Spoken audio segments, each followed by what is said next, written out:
Hey there everyone, how's it going? Welcome back to our super short kind of Let's Play series of Phantasy Star Nova on the PlayStation Vita. If you missed the last part, I will put a link in the description, so you can go ahead, you can click on that, and you'll be all caught up. Pretty much, this is the very beginning of the game. We are doing the opening tutorial right now. You just missed the opening cutscenes, so not too exciting. I know, this is kind of where the actual game begins. Quest clear, that was difficult. Yeah, the controls are pretty much what you would expect a video game, like how a video game would play.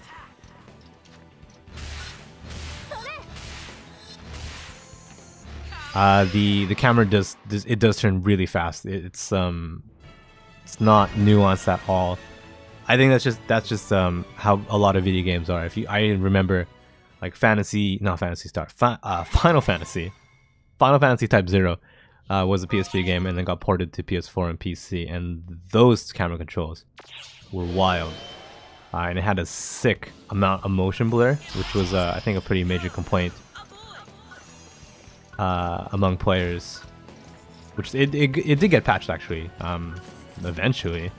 So if you got Type 0 and was like, this is disgusting, pick it up. Try the patch out at least. They did try to adjust the motion blur and the camera speed, so it plays a little more like a non-portable game.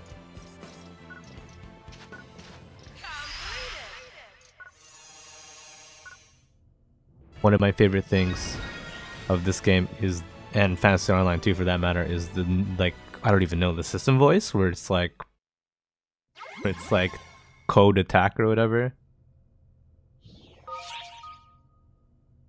Alright, so this if you have played Online 2, this is so familiar to you. None of this should be even surprising. But if you haven't, you get 2 to 3 sub bars. You can equip 3 different sets of weapons and skills. And there's also a tutorial here about attacks. As we attack, you'll see a ring. Tap your attack button again as the circle closes and turns red, and that's how you maximize your combo damage. Pretty simple. That's not too hard. It kind of prevents you from button mashing.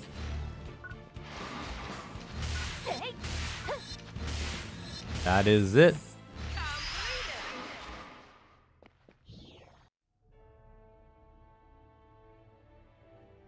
Alright, so I said we can't skip cutscenes, but maybe we can fast forward to dialogue. This person is Lutina. She calls me buddy. Just actually, the kanji there, it says Aibo, which translates to buddy. If you've seen Pokemon in Japanese, that is how Ash refers to Pikachu. Calls him as Aibo. Partner, buddy, something like that. The fact that the characters, the reading for buddy, for Aibo, was on top, that's a trick that you will only see really in Japanese, I think. It lets you like it kind of lets you do like a double meaning or something like that. It's pretty cool. It's used to some effect in certain media.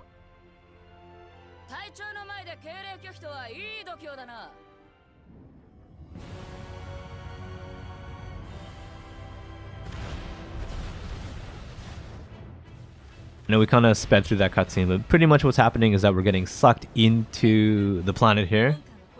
We're getting attacked by something, and our shields are down. Pretty much not a good situation here.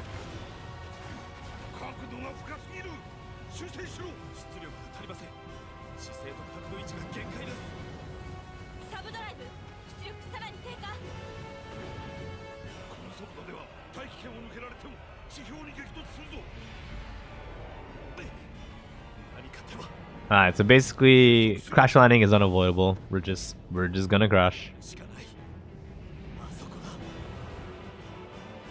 And I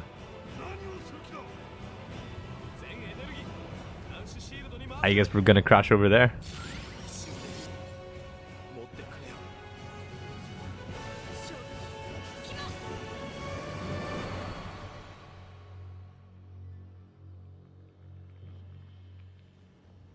I'm not sure like how much like media about this game, like videos and trailers and stuff, how much made it over to Western blogs, just because there was never an English release.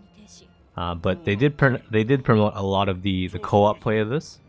You can play this with a friend and do a bunch of missions together, and when you do that, you get like, you know, difficulty scales, you get better rewards, and as you get better rewards, you get better materials, and you can craft better armor, better weapons. And if that sounds a lot like Monster Hunter to you, that is 100% intentional. I really believe they were really pushing the co-op Monster Hunter kind of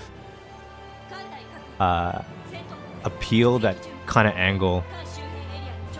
And that's probably why it was a Vita game, just because the co-op in this is such a heavy focus that they thought that the Vita was the place to do it.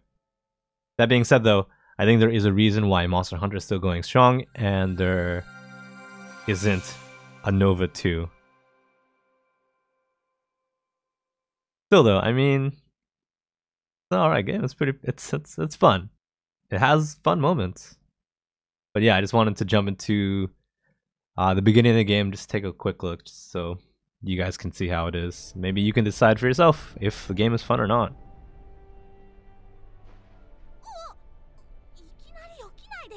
I still can't believe our character looks like that. I know it was random, but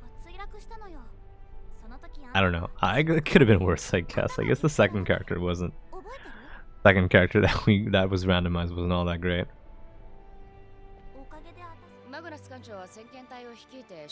Alright, you know what? Let's skip through this a little bit. Who are you? That is incredible armor. Do you have, those are crazy shoulder pads. Anyways, he's like, Fieldia, Captain, emergency report, what's wrong?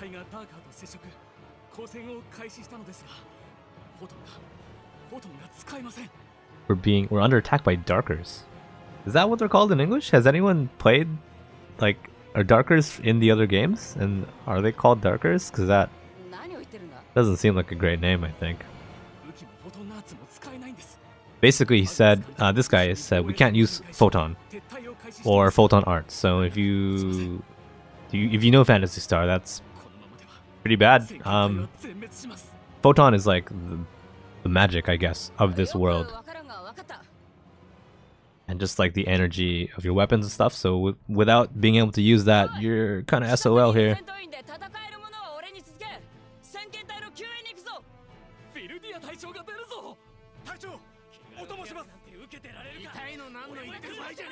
Alright, everyone's getting motivated. She's like, let's go out, let's deal with this problem. Yeah, Lutina's like, wow, even though they're injured, everyone's super motivated. We should go too. Stoic nod. Oh, but yeah, like I was talking about, this game was, I think it was really pushing the co-op play. You can group up with a bunch of people. You can do co-op missions, grab items, and then kind of just that's your feedback loop, right? Like co-op, drops, crafting, so you can do like more difficult missions to get better drops. It sounds a lot like Monster Hunter, I think. And the bosses too are super big. That's part of the promo material that they were pushing for this game, is that the bosses are really big at times. So I think that's kind of a hunter action kind of feel. I didn't understand that feedback loop, that like do something difficult to craft something good, to do something even more difficult to craft something even better. That's like a feedback loop that I didn't understand at all until I started playing MMOs, which is a lot like, that's endgame really. That's the endgame of most MMOs. And once I started doing that, I was like, oh, I get it. Like, I really get the drive now to just get better constantly.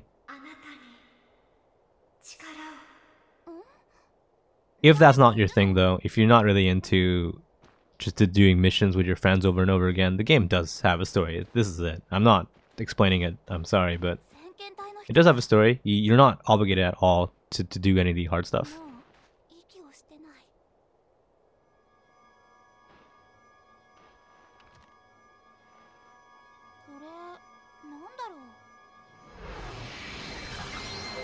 So that guy's dead.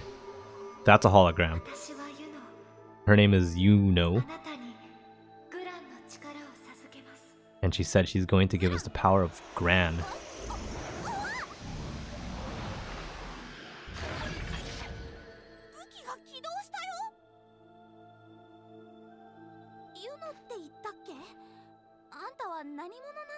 Alright, so our weapon is activated.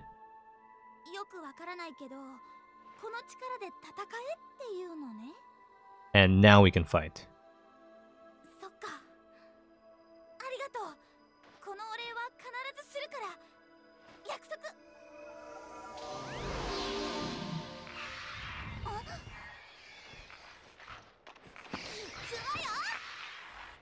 Well, I don't have a... That's hardly even fair. So she gets a weapon, but I have my... Oh no, I have a sword. I just wasn't in the cutscene for whatever reason. Alright, so now that we have Gran, we will be doing presumably more than 1 damage.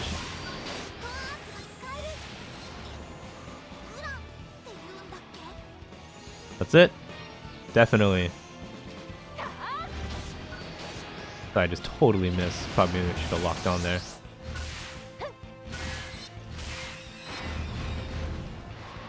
I do not remember the camera being so close to the character, but what do I know? I haven't played this game in a while.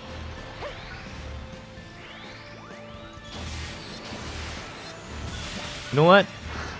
Game was kind of fun actually. I haven't touched it in so long, but it's not bad. That's pretty much combat.